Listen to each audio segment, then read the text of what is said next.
Good morning and thank you for standing by. Welcome to the AbbVie First Quarter 2026 Earnings Conference Call. All participants will be able to listen only until the question and answer portion of this call. You may ask a question by pressing star one on your phone. Today's call is also being recorded. If you have any objections, you may disconnect at this time. I would now like to introduce Ms. Liz Shea, Senior Vice President, Investor Relations. Good morning and thanks for joining us. Also on the call with me today are Rob Michael, Chairman and Chief Executive Officer, Jeff Stewart, Executive Vice President, Chief Commercial Officer, Roopal Thakkar, Executive Vice President, Research and Development and Chief Financial Officer, and Scott Runts, Executive Vice President, Chief Financial Officer. Before we get started, I'll note that some statements we make today may be considered forward-looking statements based on our current expectations. AbbVie cautions that these forward-looking statements are subject to risks and uncertainties that may cause our actual results to differ materially from those indicated in our forward-looking statements. Additional information about these risks and uncertainties is included in our SEC filings. AbbVie undertakes no obligation to update these forward-looking statements except as required by law. On today's conference call, non-GAAP financial measures will be used to help investors understand AbbVie's business performance. These non-GAAP financial measures are reconciled with comparable GAAP financial measures in our earnings release and regulatory filings from today, which can be found on our website. Following our prepared remarks, we'll take your questions. So with that, I'll turn the call over to Rob. Thank you, Liz. Good morning, everyone, and thank you for joining us. AbbVie is off to an excellent start to the year, with first quarter results exceeding our expectations across our diverse portfolio. We are delivering top-tier growth and continue to strengthen our long-term outlook with pipeline advancements and strategic transactions. Turning to our first quarter performance, we achieved adjusted earnings per share of $2.65, which is 7 cents above our guidance midpoint. Total net revenues were $15 billion, beating our expectations by $300 million and reflecting robust sales growth of 12.4%.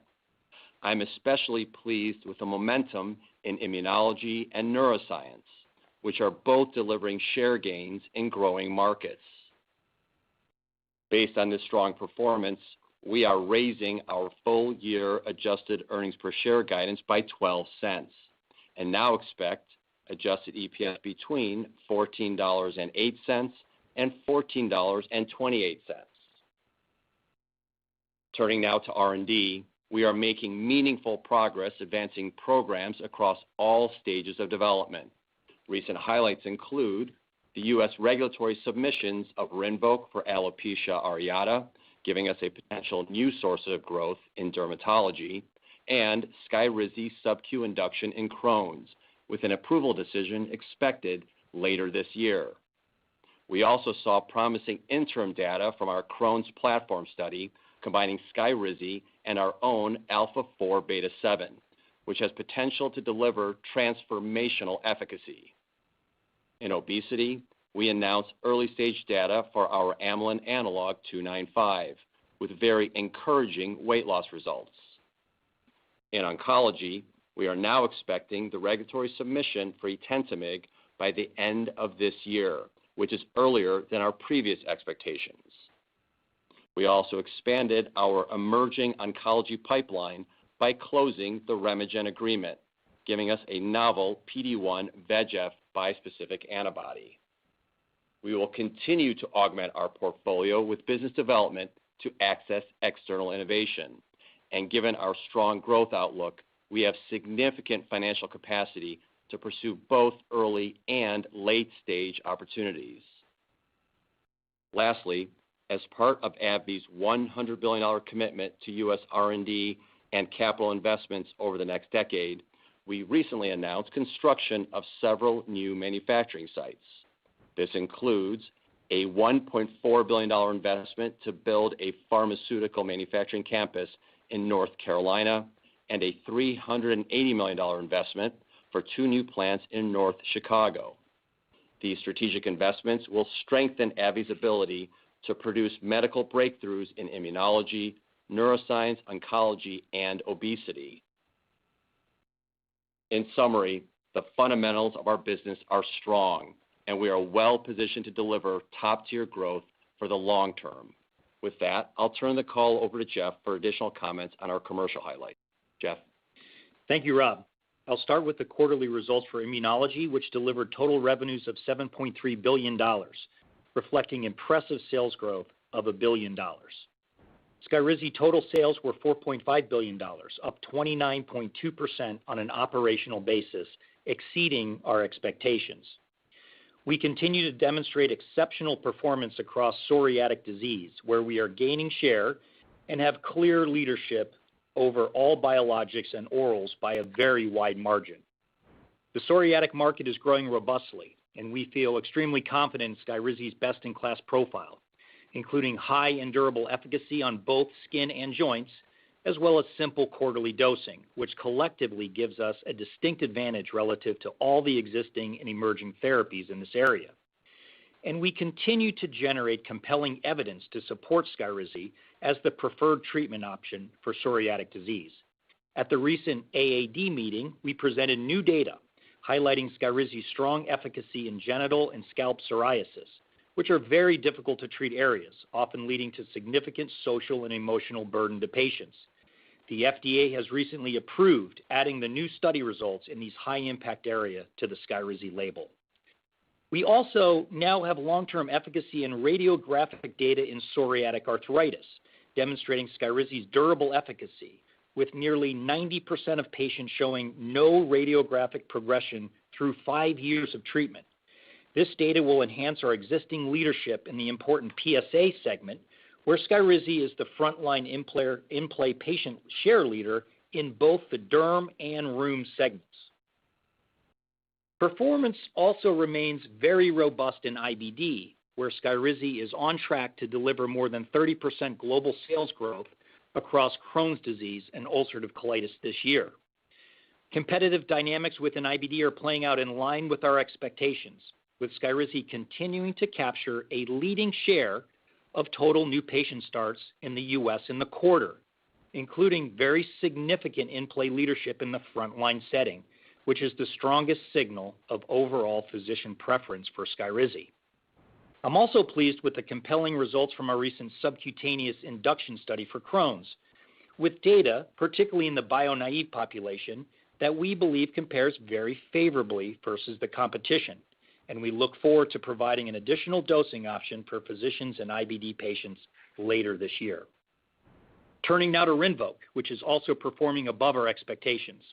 Global sales were $2.1 billion, up 20.2% on an operational basis. Demand remains strong across all of Rinvoq's indications. We are now achieving high teens in-play patient share in RA and are seeing a nice inflection in prescriptions across gastro, especially in UC, following the recent expanded label supporting access to Rinvoq earlier in the treatment paradigm for IBD patients. We are also planning for the potential near-term commercialization of 2 additional indications, vitiligo and alopecia areata, which will meaningfully expand Rinvoq's dermatology label, and where we have also recently expanded our field force to support these emerging opportunities. Lastly, in immunology, Humira global sales were $688 million, down 40.3% on an operational basis, reflecting biosimilar competition and in line with our expectations. Moving to neuroscience, where we continue to outperform our expectations as well. Total revenues were nearly $2.9 billion, up 24.3% on an operational basis. In migraine, our leading portfolio continues to gain market share, with Ubrelvy, Qulipta, and Botox Therapeutic each delivering robust double-digit sales growth. In psychiatry, Vraylar global sales were $905 million, up 18.4%, reflecting strong prescription growth in both bipolar disorder and adjunctive MDD. Vraylar has significant leadership, with new prescription share roughly double the next closest branded competitor, and we expect continued momentum following the introduction of new lower doses, allowing prescribing flexibility as well as pediatric usage. Moving to Parkinson's disease, we continue to see encouraging uptake for Vyalev, which is on track to achieve blockbuster revenue this year. Total sales were $201 million, up approximately 10% on a sequential basis. We are also preparing for the potential approval and launch of tavapadon in the U.S. later this year, an exciting new oral treatment for patients with Parkinson's, and a very complementary addition to our growing Parkinson's portfolio with Vyalev and Duodopa.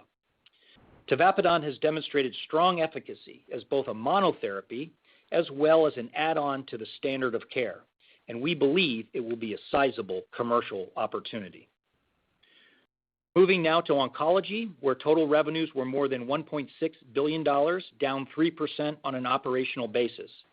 Venclexta continues to perform very well, especially in CLL, as combination use with BTK inhibitors are emerging as a preferred fixed treatment duration globally. We've recently received full approvals in the U.S. and the UK, as well as positive CHMP opinion for Venclexta's use with BTKs for that fixed treatment course. Total Venclexta sales were $770 million, up 9.7% on an operational basis. Continued sales growth from Elahere, Epkinly, and Emrelis also helped to partially offset the expected sales decline for Imbruvica, which was down 24.7% due to IRA pricing and competitive share pressure. Turning now to aesthetics, which delivered global sales of nearly $1.2 billion, up 5.1% on an operational basis.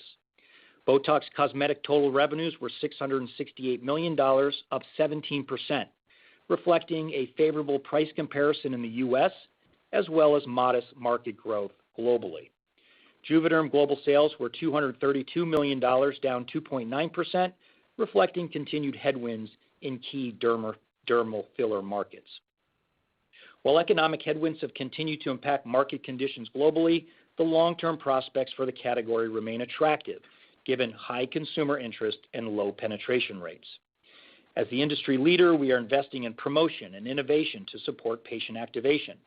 I'm particularly excited about the potential for Trenibot E, our fast-acting, short-duration toxin, which, once approved, we expect will be market expanding and complements our toxin portfolio very nicely. While Trenibot E is delayed in the U.S., we continue to anticipate approval and launches this year in key international markets, including Europe, Canada, and Japan. So overall, I'm extremely pleased with the execution and continued strong performance across our commercial portfolio. And with that, I'll turn the call over to Roopal for comments on our R&D highlights. Roopal. Thank you, Jeff. We continue to make good progress across our pipeline. I'll start with dermatology programs in immunology. As Jeff just mentioned, new data was presented at the recent AAD meeting highlighting Skyrizi's strong efficacy in genital and scalp psoriasis and long-term efficacy, including radiographic data in psoriatic arthritis. These recent presentations add to the growing body of evidence supporting Skyrizi's best-in-class profile in psoriatic diseases. Its strong, durable efficacy on both skin and joint measures, favorable safety and tolerability profile, and convenient quarterly maintenance dosing give us confidence that Skyrizi will continue to be the preferred first-line treatment option for patients with psoriatic disease. Additionally, discussions are ongoing with the FDA regarding revised label language related to tuberculosis evaluation for Skyrizi. While TB monitoring has become fairly routine prior to initiating treatment with biologics, updated language would allow healthcare providers to use their clinical judgment. Moving to Rinvoq, the regulatory application for alopecia areata was recently submitted to the FDA. Approval decisions are anticipated later this year in Europe and Japan, and in early 2027 in the U.S. In hidradenitis suppurativa, Phase 3 studies for both Rinvoq and lutikizumab are progressing well and remain on track for 16-week top-line results in the second half of this year. Turning to gastroenterology, all co-primary and key secondary endpoints were met in the Phase 3 AFFIRM study, with Skyrizi subcutaneous induction in Crohn's disease demonstrating very high levels of endoscopic response and clinical remission. While not a direct head-to-head comparison, when matching these data against results from the Skyrizi IV induction program, The sub-Q induction achieved numerically higher results across key endpoints. We are extremely pleased with the strong performance demonstrated by subcutaneous induction, especially considering that this study enrolled a very difficult-to-treat patient population. 2/3 of the patients received prior advanced therapy, with half failing 2 or more therapies, and a third failing ustekinumab or a JAK inhibitor. Data in those who had not previously experienced advanced therapy were particularly noteworthy, where 61% of Skyrizi patients achieved endoscopic response, and 73% achieved clinical remission at week 12. This is 45 points higher than placebo on both measures. These are very impressive results, which will continue to support first-line use. These data reinforce Skyrizi's best-in-class profile and provide an additional induction dosing option for patients with Crohn's disease. Our U.S. regulatory application was recently submitted with an approval decision anticipated later this year. Sub-Q induction for ulcerative colitis is also being assessed, and we will be discussing options with health authorities. Next, on to other gastro programs. An interim analysis was recently completed on our Crohn's disease platform study. In the cohort evaluating Skyrizi plus our novel anti-alpha-4 beta-7 antibody, ABBV-382, the combination resulted in a higher rate of endoscopic remission at week 12 and at week 24. The rate was double that of either monotherapy arm. Endoscopic remission was achieved by approximately 42% of patients receiving the combination at week 24. These results were observed in a broad population that had severe and refractory disease, which included 82% advanced treatment failures and 53% of patients failing 2 or more advanced treatments. Of the patients that previously received advanced therapies, 63% failed an agent with an overlapping mechanism with the combination, and 20% failed a JAK inhibitor. At baseline, patients had a mean Crohn's disease activity index of 325 and a simple endoscopic score of 14, which represents a very treatment-refractory patient population. Achieving this level of endoscopic remission in this setting is a particularly meaningful achievement, as this endpoint is an objective measure of mucosal healing and is associated with long-term benefits, including reduced rates of hospitalization, surgery, and disease progression. Safety of the combination was consistent with the profiles of the monotherapies. No new signals were observed. These results demonstrate the potentially transformative level of efficacy that our novel combination can achieve. The study is expected to complete in the third quarter, with presentation at a medical meeting anticipated by early next year. A phase 2b study is planned to begin this summer in patients with Crohn's disease and ulcerative colitis to evaluate Skyrizi in combination with both 382 and with our extended half-life TL1A antibody. In parallel, we will be evaluating phase 3 acceleration options for Skyrizi plus 382 in Crohn's disease. In the Skyrizi plus lutikizumab cohort, the combination did not sufficiently differentiate from monotherapy Skyrizi and will not be moving forward. In the early stage immunology pipeline, we are nearing completion of a phase 1 study for an IRAK4 inhibitor, ABBV-848, and plan to begin a phase 2 study in rheumatoid arthritis later this year. This potent inhibitor has the potential to provide biologic-like efficacy, a favorable safety profile with no boxed warnings, and convenient once-daily oral dosing. I will now discuss neuroscience. Top-line analysis was recently completed on our phase 2 trial evaluating ABBV-932 in bipolar depression. In the study, the overall difference observed between the drug-treated and placebo groups was not statistically significant. However, in a pre-specified subgroup analysis of bipolar 1 patients, an efficacy signal was observed. The safety profile of 932 was generally similar to placebo, including rates of extrapyramidal events, demonstrating the potential for a more favorable tolerability profile compared to Vraylar. We are evaluating next steps to continue 932 development in bipolar 1 patients. Dose escalation work continues for emraclidine in both schizophrenia and elderly patients. In schizophrenia, we have cleared the 100 milligram dose and will begin evaluating 150 milligrams. Phase 2 studies in monotherapy and adjunctive schizophrenia, as well as psychosis related to Alzheimer's, Parkinson's, and Lewy body dementia, are planned to begin in the fourth quarter. Moving to our psychedelic asset, bretisilocin.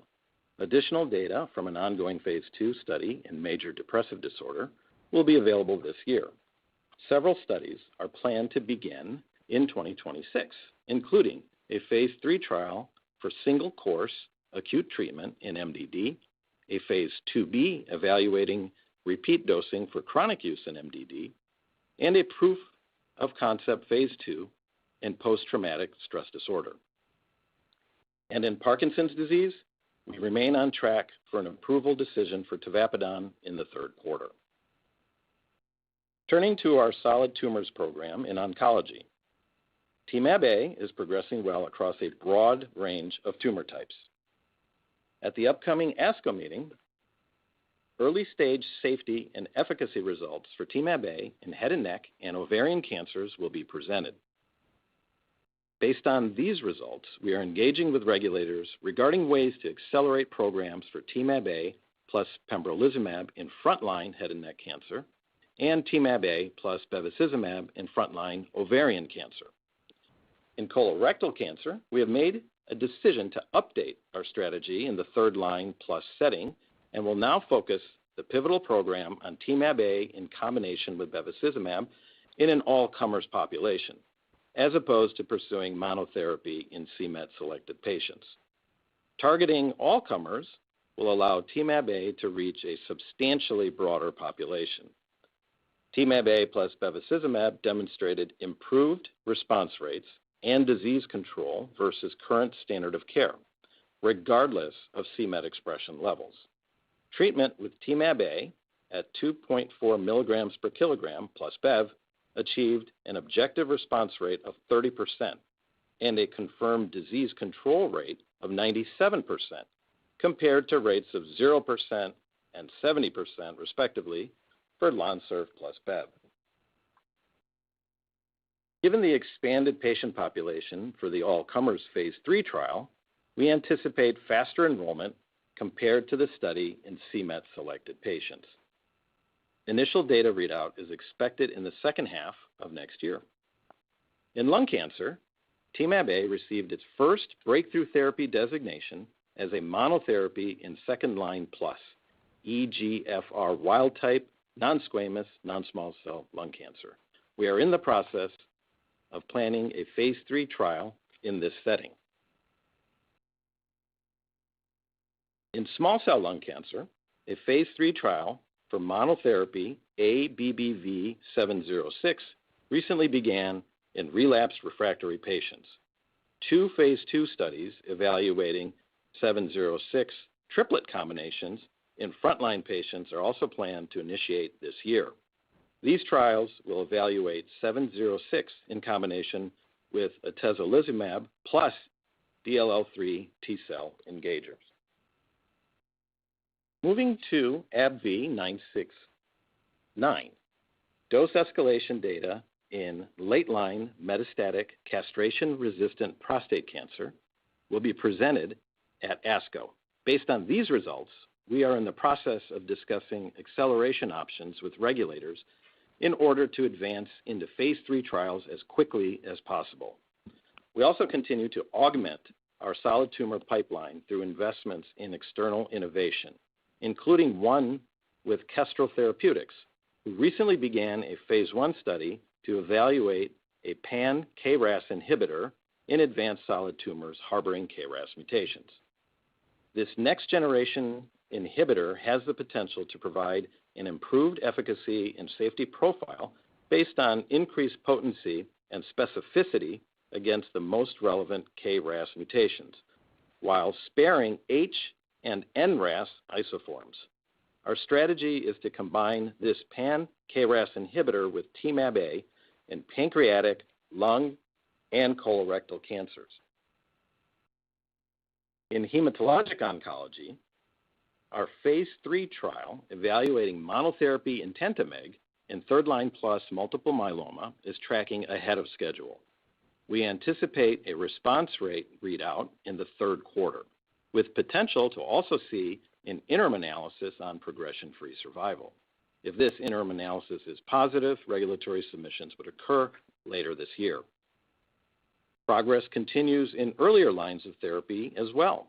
The increasing use of anti-CD38 antibodies in earlier treatment settings is driving a need for CD38-free BCMA combinations, particularly those that can provide the convenience of monthly BCMA dosing combined with an oral agent.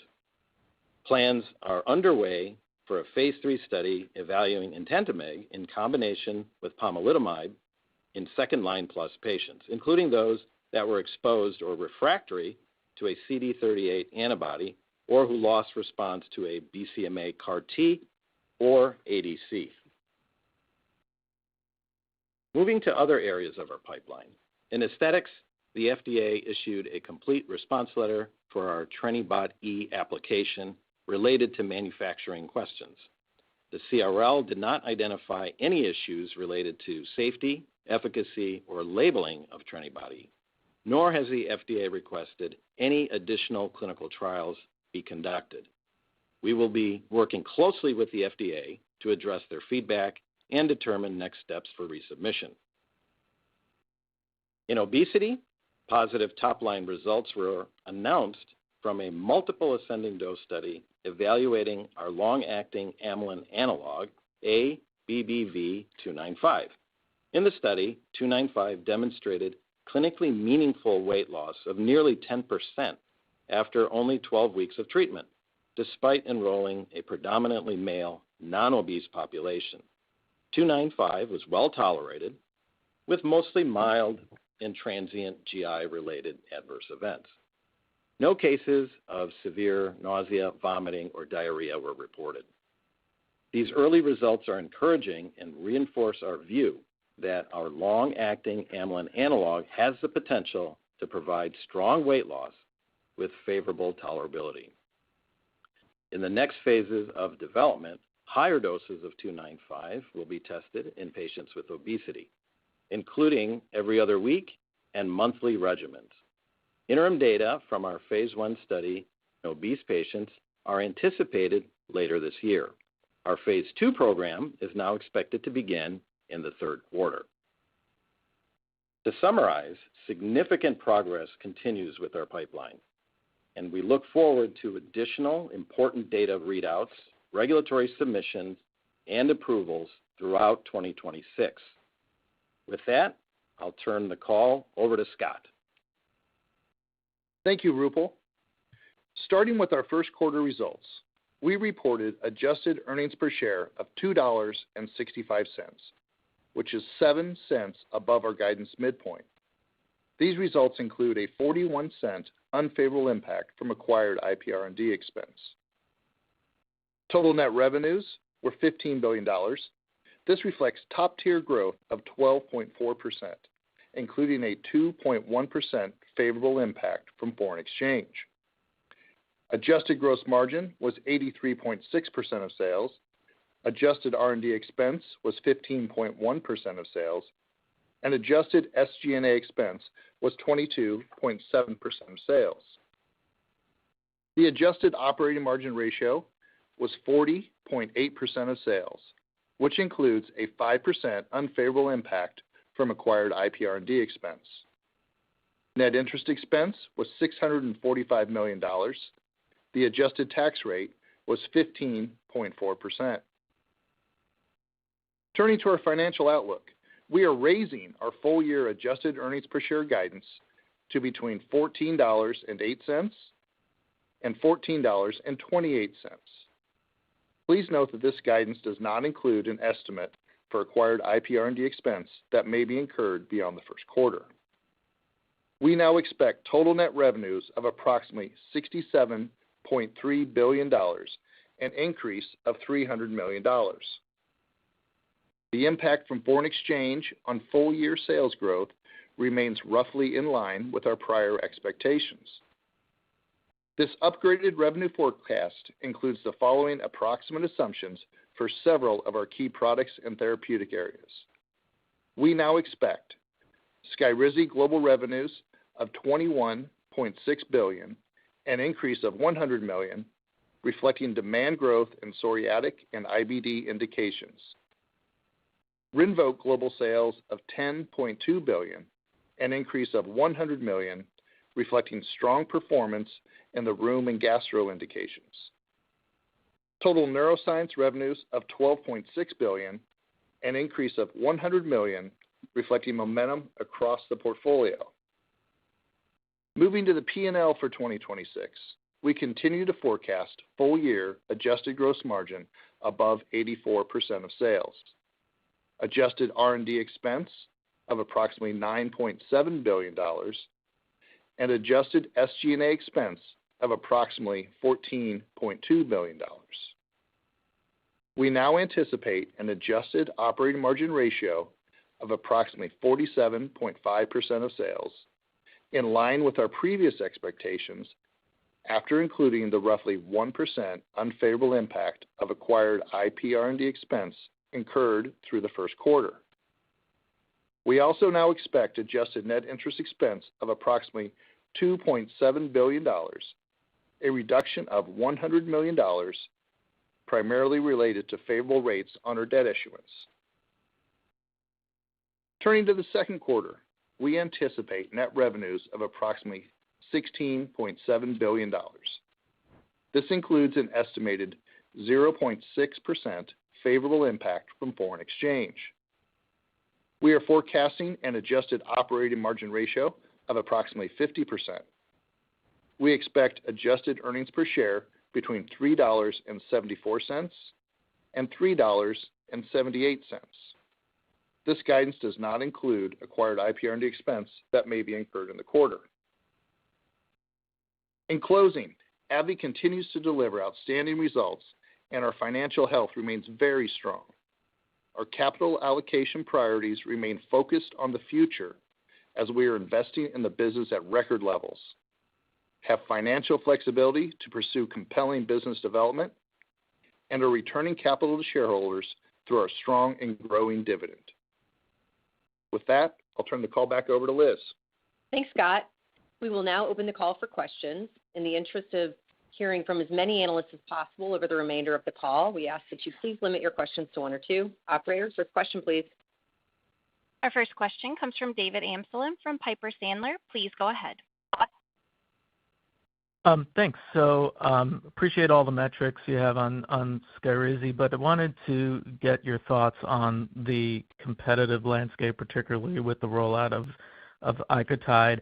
How you're thinking about its impact on Skyrizi going forward, if any, and give us some color on your counter-detailing messages to practitioners regarding the product as you enter this period with more intensified competition. Thank you.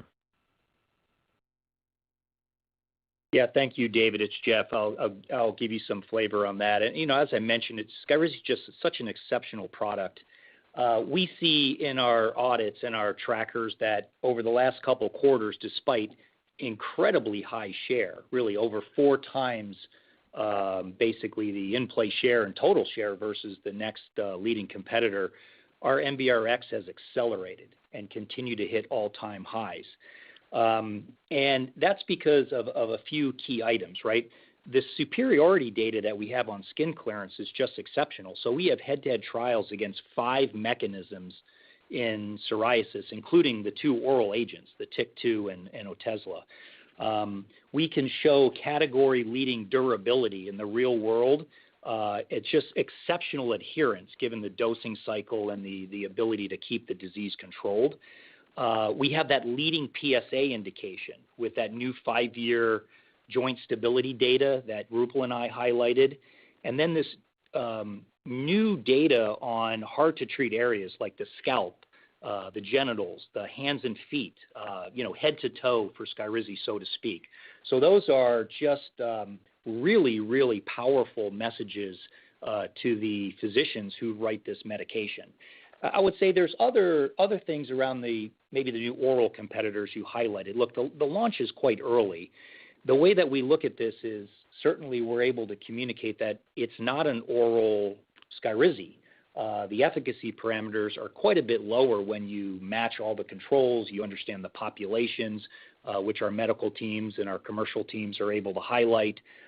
Certainly, PSA is a huge market value driver, and there's not a lot of evidence there. There's also some complexities really just even around an oral and the adherence there, and we have some data and evidence on the orals in the category as well. So we're well prepared for this dynamic. So we think that we can navigate this competitor quite well. And we may see, in fact, we saw it with Otezla, over a decade ago, that there's going to be some market expansion as well.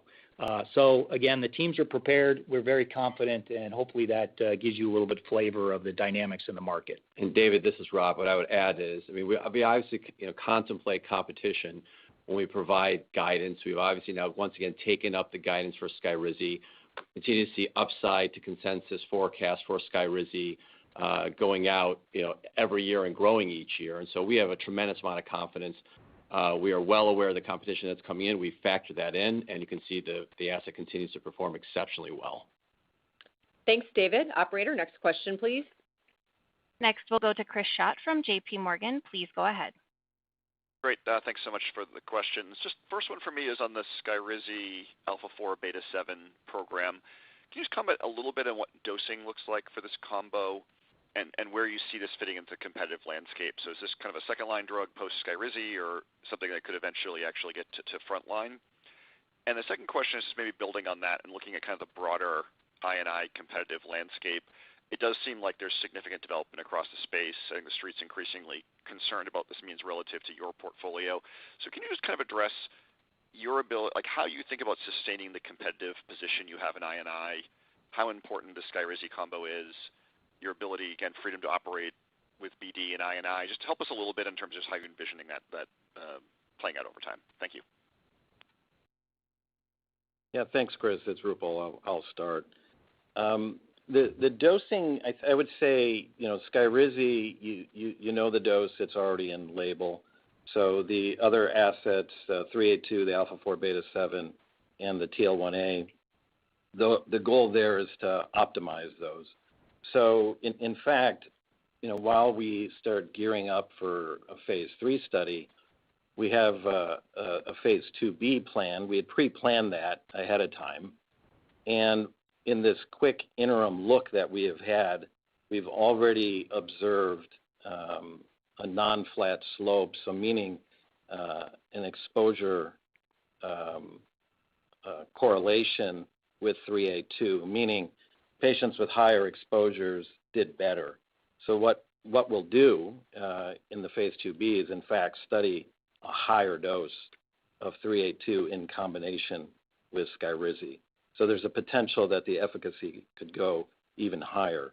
The goal with this one will be likely monthly dosing. Co-formulation work is ongoing. And while we're finishing that work, we'll also be speaking with regulators, and there's a potential to further accelerate. I don't think we need to wait for the phase 2B to be totally finished. If we see something while we're conducting the trial, we can pivot relatively quickly.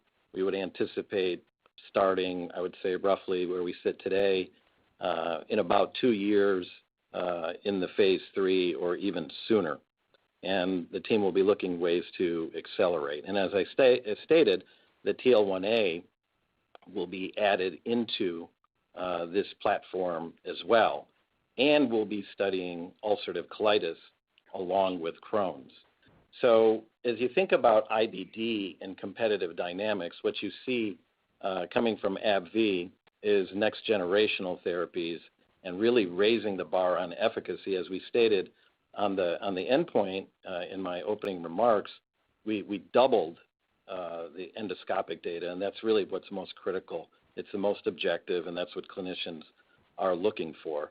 So as we look to the future, you see that what we're doing, we see other competitors entering, but we see these as monotherapies, and even the phase 2 data observed to date, regardless of mechanism, the data do not differentiate from where we sit today with Rinvoq and Skyrizi.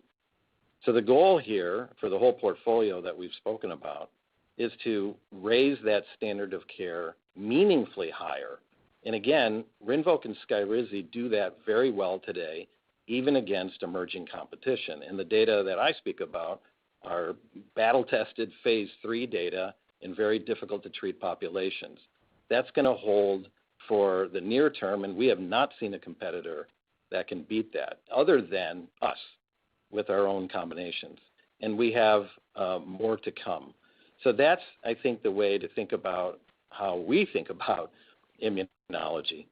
And Chris, this is Rob. I'll just add to Rupal's comments. The way we've been thinking about business development over the last couple of years is to support that strategy. So you've seen us add through business development new mechanisms, TL1A, IRAK4, TREM1, as we think about this combination approach.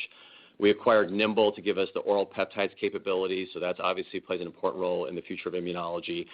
And then I'd say the one that doesn't get enough attention is the Capstan acquisition with the B-cell depletion approach with the in vivo CAR-T platform. As we think about the future of immunology, now we're thinking about growth beyond Skyrizi and Rinvoq. We certainly see a trend there. And so we've been very active with business development over the last couple of years to add depth to our immunology pipeline so that we can continue to remain ahead of the competition. And we have a tremendous amount of confidence given our long-term experience here. We obviously we're a commercial powerhouse, but I'd say our R&D organization understands this space very well, and I think we position ourselves for long-term growth. Thanks, Chris. Operator, next question, please. Next, we'll go to Mohit Bansal from Wells Fargo. Please go ahead. Great. Thank you very much for taking my question. Just want to double-click on the IRAK4 that you are developing in RA. So rheumatoid arthritis is a space where, after Humira, there's not a lot of options which are safe as well. So, what gives you excitement about IRAK4 compared to what is out there in the world in terms of therapies which are being tested in rheumatoid arthritis? Because everyone is trying to become a Rinvoq without the box warning here. Thank you. Thanks, Mohit. It's Rupal. We have very early data. This is a partnership with Createrna, and we saw some data, clinical data in China in a small study. And what we observed there was biologic-like efficacy. So something like existing therapies, including the anti-TNF class. And what we saw preliminarily in that data, similar to our combo data in IBD, a relationship with PK and response rates. So we have the opportunity here to do this phase 2B study to see if we can push efficacy even higher. And what we like about that is it's another oral, and potentially the safety profile as it's played out to date, we don't anticipate a boxed warning. So that would be a differentiator versus the anti-TNF class and the JAK inhibitor class. So that's what gets us excited about this particular molecule, Mohit. Thank you. Thanks, Mohit. Operator, next question, please. Next, we'll go to Louise Chen from Scotiabank. Please go ahead. Hi, congratulations on the quarter, and thanks for taking my questions here. I wanted to ask you first if you could provide more color on your opportunities for an extended half-life IL-23 and also your oral peptide IL-23. And do you still plan to enter the clinic with those this year? And then just on your combos, just curious if you plan to look at those for first line or save those for more refractory patients. Thank you. Hi, thanks. It's Rupal. So yes, we do have 2 extended half-life IL-23 antibodies, and we have the opportunity here to do this phase 2B study to see if we can push efficacy even higher. And what we like about that is it's another oral, and potentially the safety profile as it's played out to date, we don't anticipate a boxed warning. So that's what gets us excited about this particular molecule, Mohit. Thank you. it's called ABBV 547, which you'll hear more about, and that is our asset based on all of our experience with Skyrizi and IL-23 inhibition, and this is what we'd like to advance, and this would be a longer acting version, and to your point, the dosing has already initiated. Along those lines, we also anticipate dosing our long-acting IL-23 TL1A bispecific antibody and the Nimble anti-IL-23 asset. Both of those will be first in human this year. The goal for those are to, at least for the long-acting, is to be slightly longer acting than Skyrizi, but not too much longer acting. And the reason for that is, I should state, is that when we take all these factors, given that Skyrizi is already available as quarterly, and that is very, very convenient, and the data are all very compelling when you look to the maintenance data. I know we've seen some short-term data, but when you look at Skyrizi, and this extends well beyond week 16, we've demonstrated PASI 100 responses of approximately 60%, PASI 90 responses exceeding 80%, and that's already happening with quarterly dosing. And what I would say there is similar to what Jeff had stated. We also are focused on all of our assets on difficult-to-treat manifestations. That includes palmar-plantar, genital, scalp psoriasis that Jeff has mentioned. Now, the other important fact here, and why I said the long-term duration is important, is that 30% or so of patients with psoriasis will go on to develop psoriatic arthritis. And again, that's why durability and long-term data are very important. Now, the reason I made the comment on the half-life of where we want it to be, we want to offer choices in the future. And that will matter, I would say, to most of our clinicians who want to individualize the therapy. For example, on this longer half-life.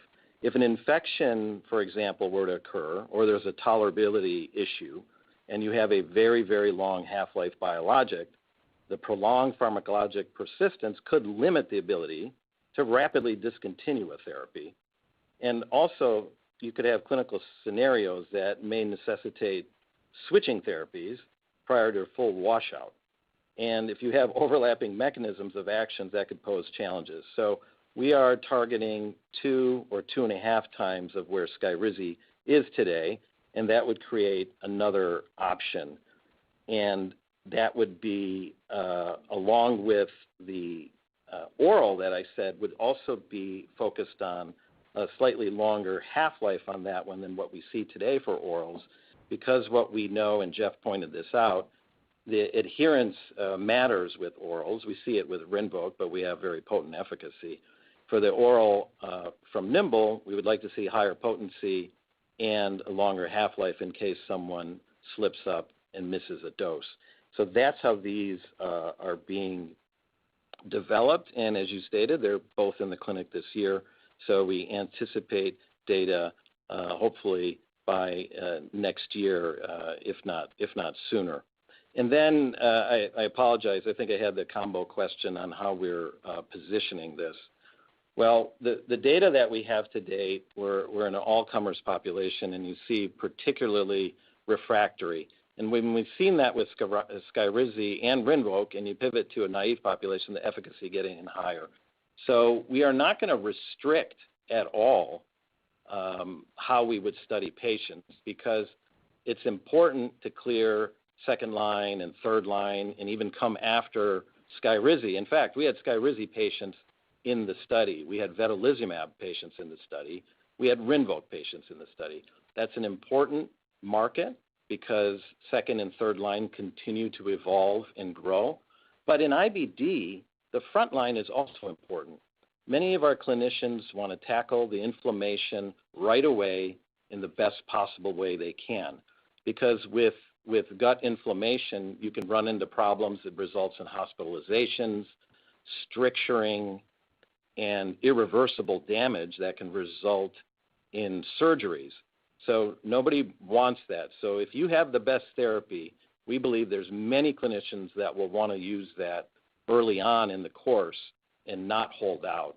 So we're very excited about the data that we've observed because we see that high level of efficacy in this interim analysis across different lines of therapy in IBD.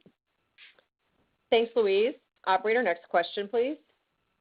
Next, we'll go to Terrence Flynn from Morgan Stanley. Please go ahead. Great. Thanks so much for the question. Rob, I was just hoping you could elaborate on your thoughts on M&A. Obviously, it's been a very active year so far across the space, seeing companies lean in really at that kind of $5 to $10 billion deal size. You mentioned comments on immunology and some of the work you guys have done on the early stage side, but do you see a need here to maybe be more aggressive and also push into other areas quicker than what you're currently doing? Would just love your broad high-level thoughts there. Thank you. Right. Thanks, Terrence. It's Rob, so I'll take that question. So yes, we have been and continue to be very open to acquiring external innovation, really with a major focus for us in immunology, neuroscience, oncology, and obesity. And to the extent we see a differentiated asset in any of these areas, whether early stage, late stage, or even on market, we are very willing to pursue it. I mean, today we have an on-market portfolio and an emerging pipeline that gives us a clear line of sight to very strong growth into the 2030s. So we are operating from a position of strength, and we have ample financial capacities. If you think about the last 2 years, we have added significant depth to our pipeline, including deals with Capstan, as I mentioned earlier, Gilgamesh, IGI, Remagen, 8RX, and Gubra, to name a few. I see each of these opportunities as an opportunity to really drive growth in the next decade and beyond. But that said, while we don't need BD to deliver top-tier growth this decade, we're not opposed to nearer-term revenue drivers that are differentiated in our core areas of focus. Thanks, Terrence. Operator, next question, please. Next, we'll go to Trung Nguyen from RBC Capital Markets. Please go ahead. Hi, guys. Thanks for taking my questions. Just two on Skyrizi, please. So first one is, when I look at the 1Q Skyrizi sales, you look at it versus the IQVIA scripts, it looks like net pricing is flat, so slightly better than that low single-digit erosion you guided. I guess first, can you clarify if there were any one-off items in 1Q for Skyrizi, or is that discrepancy from IBD and IV induction? And then how should we think about that pricing step down through the year if you are on track for low single-digit decline? And then just following on Rinvoq's successful exclusivity extension to 2037, what's your confidence in extending Skyrizi's LOE? Is there any timelines you have there or any timelines you have for potential biosimilar settlements? Thank you.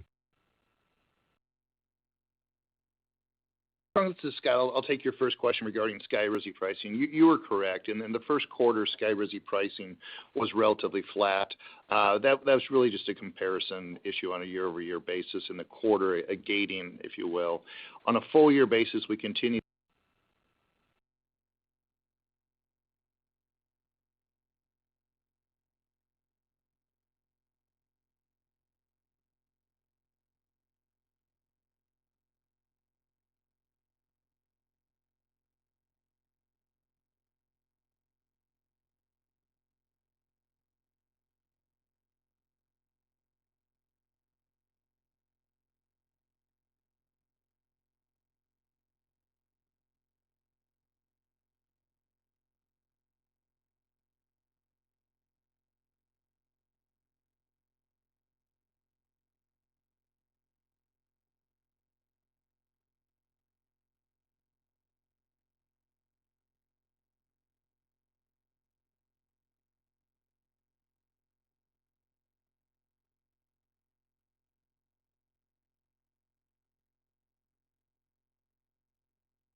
Please stand by. The conference will begin again shortly. Again, please stand by. The conference will begin again shortly. I apologize for technical difficulties.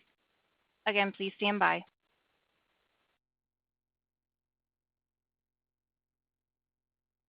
Please stand by. We are experiencing technical difficulties. Again, please stand by.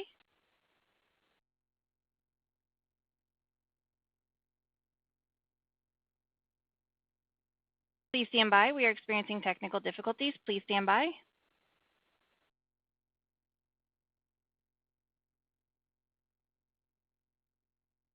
Please stand by. We are experiencing technical difficulties. Again, please stand by. Please stand by. We are experiencing technical difficulties. Please stand by.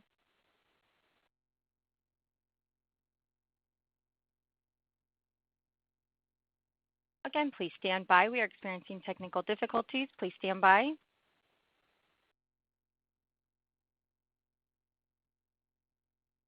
Please stand by. We are experiencing technical difficulties. Again, please stand by.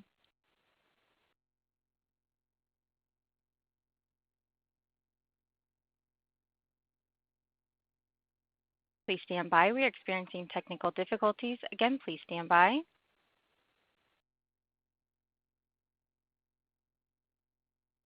Please stand by. We are experiencing technical difficulties. Please stand by.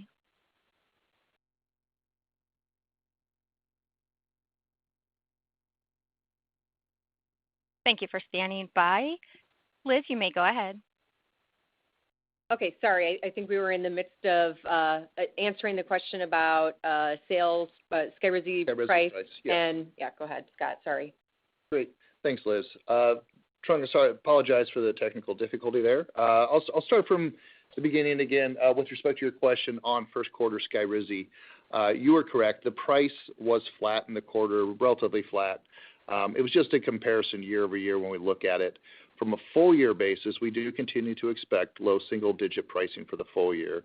So that means, while we've not given specific gating guidance, if you will, you'll see continued low single-digit for the remainder of the year.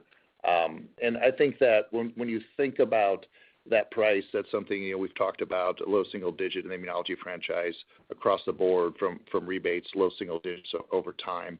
And so Skyrizi is going to be very consistent with that. There was a slight amount of inventory destock as well. So the total demand number was consistent at right around 30%. I think that's consistent with what you would have seen in IQVIA. And then, Trung, this is Rob. I'll take your question on Skyrizi. Look, although Skyrizi's composition of matter patent expires in 2033, we do have later expiring IP granted and in process that embodies Skyrizi's significant innovation. And this includes patents expiring in the U.S. in the mid-2030s and later. Now, it's important to note that regulatory data protection for Skyrizi does not expire until 2031. So we do not expect to see biosimilar application filings until the end of this decade. But clearly, we have a strong track record of vigorously defending our patents and protecting our innovation, and I would expect that to continue. Thank you, Trung. Operator, next question, please. Next, we'll go to James Shin from Deutsche Bank. Please go ahead. Hey, good morning. Thank you for the question, guys. I have one for Roopal on RemeGen's PD-1 VEGF. Given RC1418 is relatively behind some of the other PD-1 VEGFs we all know, is there any angle or differentiation to make up for lost time? And then sticking with oncology, Roopal, what should we envision for EPCORE DLBCL4? Do you see this being a transformational kind of readout? I mean, it's getting a competitive space in the frontline DLBCL. Thank you. Hi, thanks. For the PD-1 VEGF, the key for that, and what you've heard previously from us on other deals, the KRAS deal that we just talked about, the DLL3 TCE, the key for these assets are in combination with our emerging ADC portfolio, in particular TMAB-A, where I highlighted some readouts to come at ASCO. And that for us is the key looking forward, especially across colorectal cancer, lung cancer. I noted combinations in pancreatic cancer today. So this, wherever we see a PD-1, we can utilize that in combination. So that's where the innovation occurs, where we're going to use our ADCs wherever we can to replace chemotherapy, provide higher efficacy, potentially longer durability because of better tolerability. And if the data point us in this particular direction, you could have a biomarker population, so physicians are able to individualize care and optimize that benefit risk. So you would see an efficacy contribution from ADCs and with an asset like 148. The other place that's under consideration is in the FR alpha space in ovarian. There could be potential for 148 there. So you can see how it can be introduced across multiple tumor types. And regarding DLBCL, discussions will be ongoing with the current readout, where we saw improved PFS and no detriment to OS. That discussion is ongoing, and then we still have the potential for second-line DLBCL and even front-line DLBCL data this year. And that front-line is Epkinly plus R-CHOP, so I would say a very simple and potentially easily adoptable regimen. So again, potential for readouts this year. And if you do see a benefit there, I would say in frontline is the largest opportunity for Epkinly. Thanks, James. Operator, next question, please. Next, we'll go to Gary Nachman from Canaccord Genuity. Please go ahead. Hi. Thanks for taking the question. So first, for the additional indications for Rinvoq, as they start to come through, vitiligo and alopecia areata will be next. Are you still thinking all those indications can be $2 billion in aggregate, or are you getting more optimistic on that front? So what's your latest thinking on the contribution from those and additional efforts you're putting in the derm space? And then just on tavapadon in Parkinson's, just how you're thinking about that product, how it'll fit into the treatment paradigm within Parkinson's, mono versus combo, and then, the overall opportunity for it, and if you'll put more resources within the Parkinson's franchise as well. Thank you. Yeah, thanks. It's Jeff. And I would say that, we have been very, very encouraged over the data that we've seen as these products have read out. And the first of the third wave of the Rinvoq indications was giant cell arteritis, which was the smallest of the bunch. What we've observed has been quite interesting. In the rheumatology community, as we've started to highlight the benefits of Rinvoq for GCA, it actually has what I would call a spillover effect onto RA and PSA. So the rooms get more and more comfortable. So these indications, we believe, will build on top of each other. We still look at that $2 billion as a reasonable base case, but I would say basically we're leaning towards more, let's say, bullishness. And one of them has to do with certainly the timing of vitiligo. This will be the first truly systemic drug for vitiligo, and we look at the data and it seems to continue to build over time. Now, this isn't like atopic derm itch, where you get like in 1 or 2 days you get something profound on the symptoms. The patients need to be consistently taking the medication, but it just continues to be this really significant burn in terms of stopping the inflammation. So that's very positive. So the first in vitiligo. I would say the other thing that surprised us is there are approved JAKs in alopecia. We can see their revenue level, but the efforts were not very significant, and basically the Rinvoq data, again, cross-study comparison is twice as good. So I would say we're sort of really leaning towards that we can have some upside to that initial approach. I would say primarily driven by alopecia areata, given the profound changes that we're seeing. And I would be remiss if I didn't say that we're also very excited to see how the ultimate readouts are in HS. We built the HS market, and so with HS, with basically Ludi, and the readout for Rinvoq, that's also another nice portfolio play for us. So they're meaningful meaningful approaches that we have as we get closer to that. And then this is Rob, just to add to Rinvoq, just maybe to zoom out a little bit. I mean, obviously we're very excited about this next wave of indications and the impact they can have on the asset. When we look at overall Rinvoq expectations, at least per what sell side consensus is modeling, we still see broadly upside on Rinvoq in each year, with that number growing each year. And so this will contribute to that, but I'd say the underlying performance of the approved indications also is very strong. And to move to tavapadon, again, this idea of building these deep portfolios. Obviously, we had the small product with Duodopa, which had the surgery. Vyalev is continuing to progress towards that blockbuster status.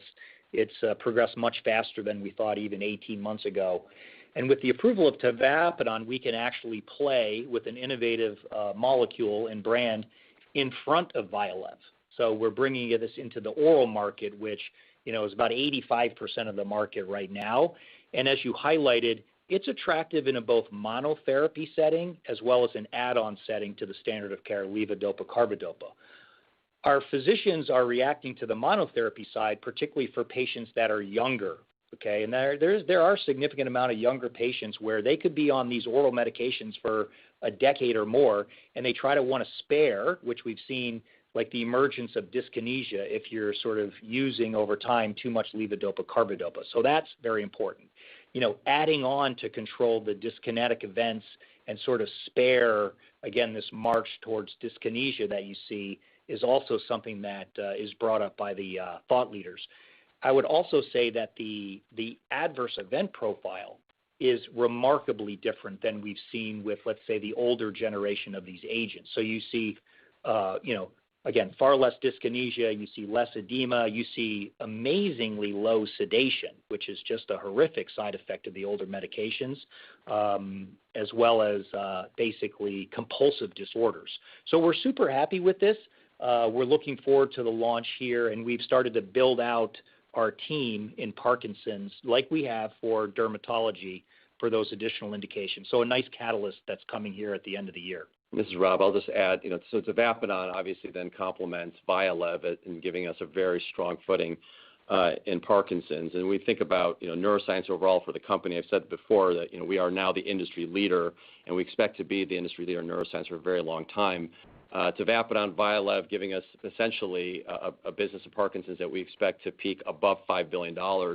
That's one of three, $5 billion plus franchises, between psychiatry, migraine, and Parkinson's that we think can really drive AbbVie's leadership in neuroscience, and probably another area that doesn't get enough attention. Thanks, Gary. Operator, next question, please. Next, we'll go to Vamil Divan from Guggenheim Securities. Please go ahead. Great. Thanks for taking my question, and thanks for all the information on the call today, especially on the pipeline. So I have one maybe following up on the comments you made around HS data coming later this year. So just curious if you could maybe just level set sort of expectations on what you're hoping to see from both Ludi and Rinvoq from those readouts that we should get soon. And then the other one, Tentamic, looks like that's moving a little faster than you thought, potentially filing this year. Obviously, a pretty competitive space. Just curious if you can, based on how things are evolving in that market, where you see the differentiation for your product would be relative to the competitors. Thanks. Yeah, thanks, Vamil. It's Roopal. On HS, the 16-week data is what we anticipate for Rinvoq and lutikizumab. And the way these are designed, they're slightly different. So lutikizumab will be enrolling patients that have already been on advanced therapies and treatment-naive patients. And if you go back to the phase 2 data, that was 100% TNF-IR and a very refractory patient population with quite severe HS. And we saw very strong data in that setting. We did conduct some data in naive patients, and that data looked even stronger. The issue in HS for all of us in drug development is control of the placebo rate. So for lutikizumab, being in naive and failure populations, we'll be utilizing a high score 75, and hopefully that serves to reduce that placebo rate. But then if that data look good and the potential for approval, you would have an agent that could play in both areas of the market. And then secondly, on Rinvoq, that is going to be a 100% biofailure population. And because of that, that has the potential ability to control some of the placebo effects, and we'll have the standardized high score 50. So if both look good and are approved, you'll see a dynamic that's not dissimilar to what we have in IBD, where you have a frontline, very powerful asset, and then one that can come later on in case there's a loss of response, like a Rinvoq. And that's consistent with what we see with Crohn's and UC, and I think it'll be beneficial to both assets if approved, if we're able to take them both to market, again, strategically, like we've done the setup in IBD. And what's driving what we see as being the potential of those assets is best-in-class efficacy and, I would say, ease of use. And I think that segues into the 383 Intentamig question. We do see the crowded market, as you've stated, but the opportunity is still tremendous. And that opportunity exists if you have the right asset with the right profile.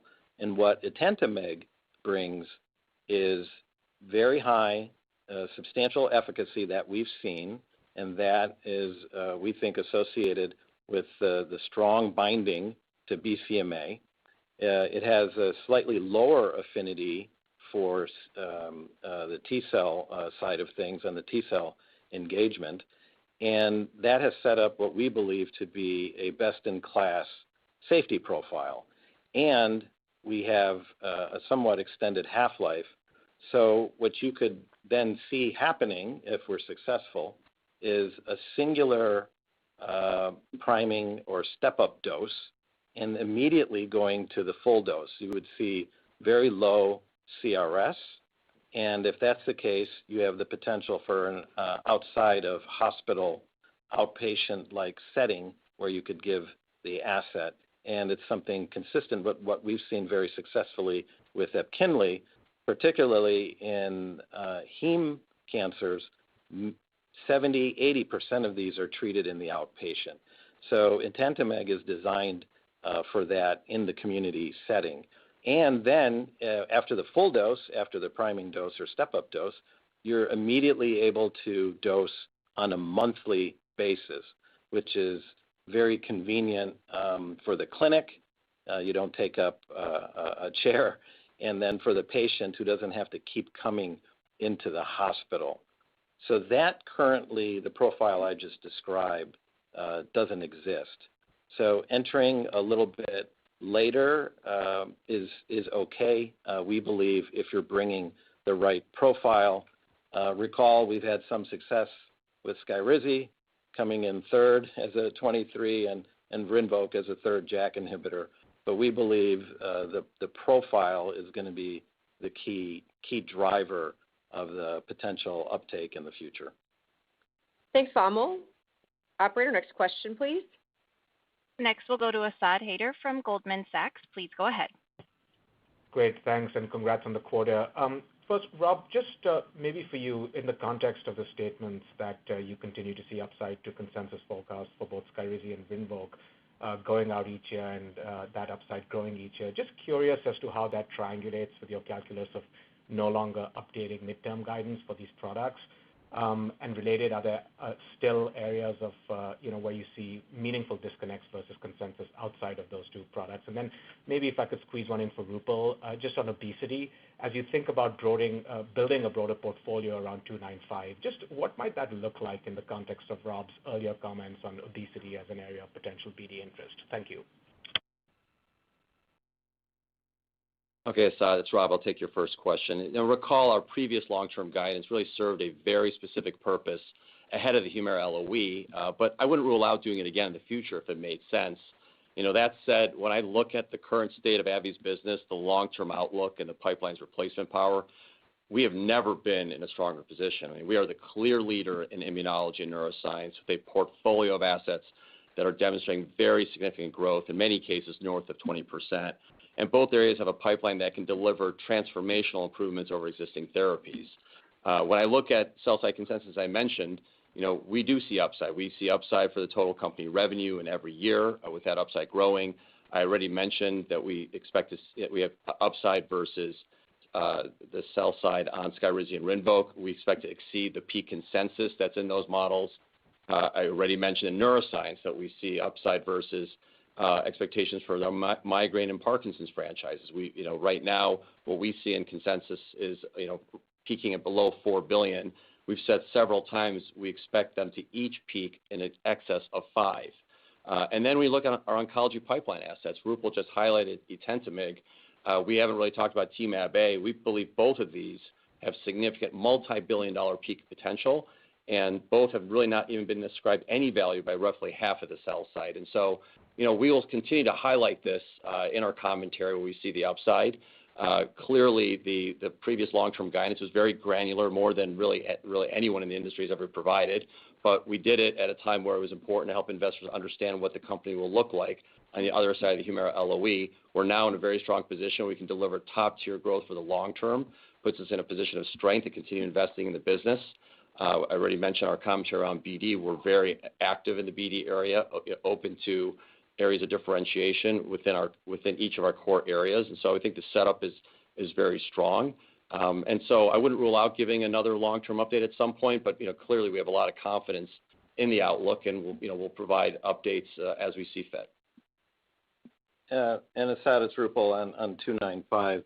As you heard, the initial strategy is to drive as high of efficacy as we can, but clearly balance that with tolerability, because that's what's going to drive ultimate durability. We've seen too many people fall off their current incretin assets because of tolerability. So far, we see that shaping up nicely in notable weight loss in a non-obese population. So that opportunity still exists, and along with our ability to further increase dose than what we saw in the multi-ascending dose. So that strategy will play out over the course of this year and next year before we start designing phase 3s. But the key is to optimize that efficacy, tolerability to drive that durability so the patient can experience those benefits long term. That could be in a early patient population, naive, but we understand many of those patients will be coming off of their incretins. The other opportunities that we would be looking for externally are anything that can augment that weight loss but maintain tolerability. If we see that in a sub-Q that's combinable, that would be very important. An oral would be something that we could be interested in. Also, any other assets that would allow the optimization of being able to retain muscle and have a majority of the weight loss come from fat. We still see there's an opportunity there, so that would be some other areas that we would be interested in. The other unique areas are in immunology and potential combinations with our own assets. There's a substantial amount of obesity in psoriasis today, and that's a setup and something that we're exploring now. And also even higher rates of obesity in hidradenitis suppurativa. So that could be a potential other combination. And recall, with our tremendous amount of experience and presence in the aesthetics channels, for any type of asset that comes up, that sets us up very nicely and could have a very good go-to-market synergy because of that aesthetics channel. Thanks, Asad. Operator, next question, please. Next, we'll go to Dave Risinger from Leerink Partners. Please go ahead. Yes, thanks very much. I missed part of the call, so hopefully I'm not repeating something. But with respect to AbbVie 295, the amylin, Lilly has stated that the secret sauce in eloralintide is that it dialed out the calcitonin. So can you please comment on 295's activation of amylin 1 relative to calcitonin? And also, if you could discuss its half-life, because the press release suggested the potential for monthly dosing, and just wanted to get clarity on the half-life and your level of confidence in monthly dosing. Thank you. Thanks. It's Roopal again, and I'll talk about. So yes, we have a DACRA molecule. It signals through amylin and calcitonin, and I don't think we know yet where the secret sauce is relative to outcomes. As we stated, the weight loss was substantial in only 12 weeks in a mostly male population that had a BMI of around 29. We anticipate in later stages of development BMIs in the range of 36 and 37, and more than 50% of the patient population would be women, where most of the weight loss comes. So we still see a tremendous amount of potential there. The safety profile looked very strong. The potential upside is benefits to bone because of the calcitonin signaling. And as we develop the molecule, we'll be able to obtain, for example, DEXA scans to monitor bone and to see and compare if there's less loss of bone and preservation of bone. That could be very important for women, especially as they get older. And we know with rapid weight loss, you do see loss of bone density. So at this stage, we see this as a potential advantage because of the efficacy and tolerability that we've seen to date. The half-life is approximately 270 hours, and what we did observe is every other week and the potential for monthly. The pharmacodynamic effect should also be considered along with half-life. We've seen examples of that. Skyrizi is a good example. In psoriasis, the half-life is 28 days. If one is considering a dosing interval at around 1 to 2 half-lives, you see Skyrizi is a type of molecule that really over-delivers beyond its half-life. And so far, the pharmacodynamic effect with 295 does create the potential for once-a-month dosing, I would say particularly in the maintenance setting, which would be really important from a tolerability and convenience standpoint. Thanks, Dave. Operator, we have time for one final question. And for our final question, we'll go to Steve Scala from TD Cowen. Please go ahead. Oh, thank you so much. Rob, just to be clear, Skyrizi consensus is $33 billion in 2031. So are you saying there's upside to that? And Rinvoq is $16 billion in 2031. Are you saying there's upside to that? And would you care to add whether or not you think it's just marginally low or whether there's significant upside? And then secondly, during periods of past economic uncertainty, I think AbbVie has observed and stated that aesthetics businesses were fairly resilient, but this time it seems to be different. So is my recollection correct? And if so, why is it different this time? Thank you. All right, Steve, I'll take the first question. Jeff will take the second question. So the numbers that you're quoting from are consistent with what we're seeing in terms of sell-side consensus. And yes, we do expect the peak potential for both Skyrizi and Rinvoq to exceed those estimates. Obviously, the sell-side doesn't go out much further than that, and we think they obviously have more runway. And so we do think there's significant runway and upside opportunity for both assets.